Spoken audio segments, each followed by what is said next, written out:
Hello and welcome to all of our Gold viewers from around the world. I'm Kristen Schwartz, licensed midwife and MC here at Gold. And today I'm chatting with Kelly Durbin. Hi, Kelly. It's good to have you back here at Gold. Hi, how are you? Great. It's fantastic to have you back. You come to us this year with a great topic, I have to say. It's titled Chrononutrition and Lactation, the Day-Night Rhythm of Human Milk. Fascinating. I can't wait to talk to you about this. But before we head into that, why don't you tell our listeners or viewers a little bit about yourself and your background? Okay, I am a childbirth educator and I came to lactation through volunteer work. So I've been a volunteer lactation supporter for about 16 years. I became an IBCLC after many years of volunteering, and I decided, I've got to turn this into my full-time gig. This is my life's work at this point. Right now, I work for a company called Childbirth International, and I do writing and editing for their courses.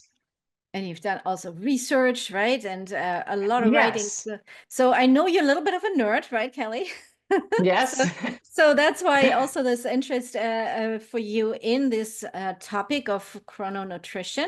Tell us a little bit about it. I had a little sneak peek. I have to tell the audience is in for a treat for this presentation, truly.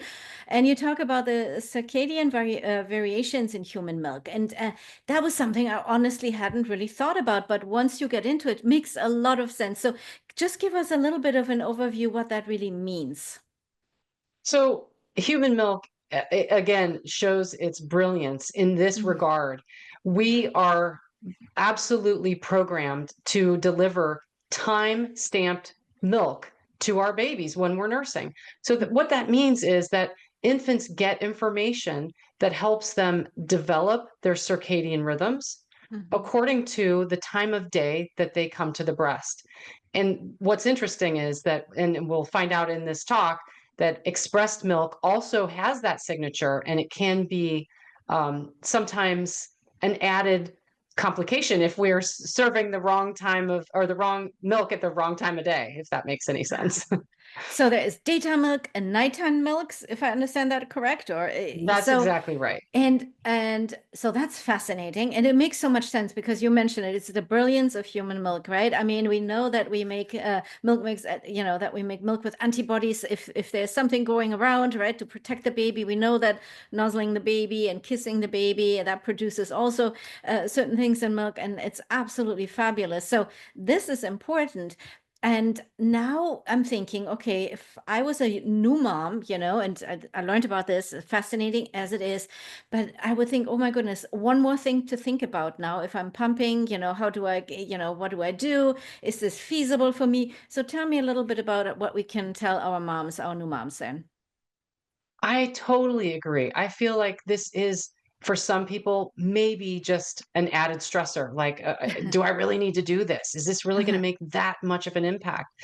For some families, it may be important. For others, they may be able to just leave this piece behind. But Mhm. for babies who are experiencing any kind of struggles with sleep, or babies who are ill, babies who are in the NICU, infants who have neurological conditions, this may be a really important factor because it can help them with their developing circadian cycle that can optimize the way that babies wake and sleep and all the processes that are connected to that, like digestion, even body temperature, respiratory rate. It's all connected to Mhm. circadian cycles.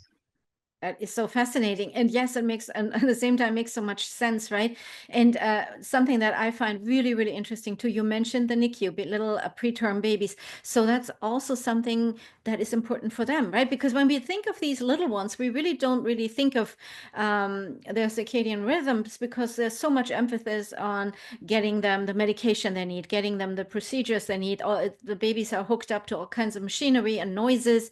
So talk to me a little bit about that.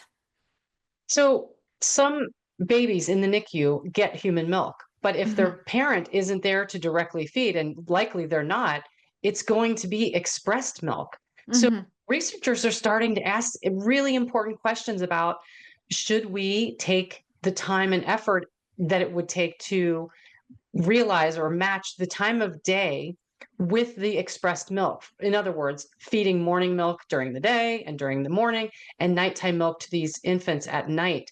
As you mentioned, preemies and babies Mhm. who are fragile are really going to benefit from this. So we may be seeing research in the coming years on how NICUs can move towards optimizing day and night milk for their babies. Fascinating. Talk to me a little bit about research. Research, I mean, how much research is there? You know, you want to see more research, of course, but what have you found in your studies about the state of research on that topic?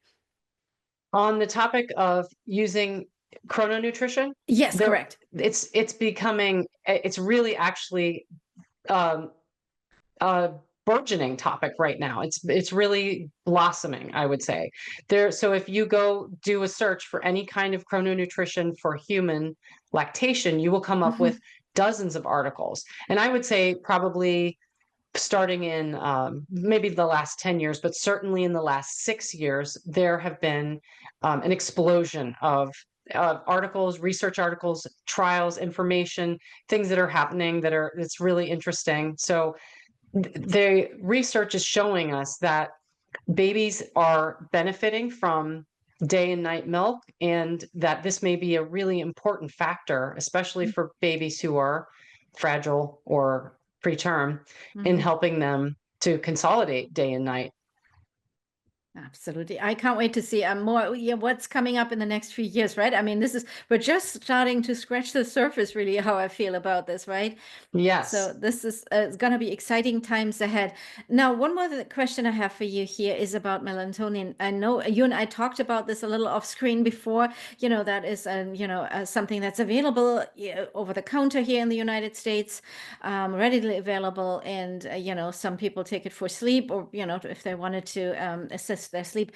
Obviously, we don't want to give melatonin to babies because that's, it's not proven safe. But if let's say a parent takes that, does that affect, is that going into the milk supply? So any kind of melatonin that we take ingest as adults has the potential to go into the milk supply, but it passes through into the milk with the same um, properties that any Mhm. substance. So it would have to, there are several factors that would delineate whether it's readily available or not. That information may be available in the research. I didn't dig too much into how much melatonin passes if you supplement with it, how Mhm. much it passes into human milk. But I do know that the research on the efficacy or the safety of it, the use of supplements during lactation, there isn't much research available. So I would Mhm. suggest keep watching this space as an interested lactation consultant. And Right. if you have clients who ask about it, Mhm. refer to the general practitioner or their main primary Yeah, care. absolutely. Well, thank you for that. And before I let you go, any final wise words to our audience when it comes to the topic of chrononutrition and lactation? I would say it's a fascinating system. There's a lot more to learn than just what I can present here in 60 minutes. And I am just like you, I'm really interested to see what's coming in the next few years in terms of research studies and information that will come out about optimizing human milk for the way that we can kind of hack the system and make sure that we're putting in our Yeah. appropriate hormones just by being living in a circadian synced way ourselves as parents. I would also say that this is really just getting off the ground. Even though there's been a Mhm. lot of research in the last 10 years, I'm anticipating that there will be so much more information coming, and it may become, common knowledge right around the Mhm. corner, and people will, even parents will have their information available to them about this. So That it's would be it's wonderful. exploding. It really Yeah. is. Wonderful. So much new information. There's so much also to teach our parents that we work with, right? So I'm really excited about that. So Kelly, thank you so very much for coming here today and talking about the wonderful topic of chrononutrition and lactation, the day-night rhythm of human milk. Thank you so much. And now some information for our viewers here. If you would like to find out more about this absolutely fascinating topics, this presentation is part of the lecture pack Sleep Solution Strategies for Nighttime Breastfeeding Success. It's a lecture pack. Right now, that is an add-on package for our Lactation online conference of 2025 here at Gold. We get started on April 1st with our open access keynote presentation. So that keynote is available to everyone free of charge. I invite you to go to goldlactation.com to find out about all the wonderful topics in that conference and, of course, this add-on package. And I hope to see everyone at the conference. Thank you, everyone, for watching, and see you soon. Bye-bye, everyone.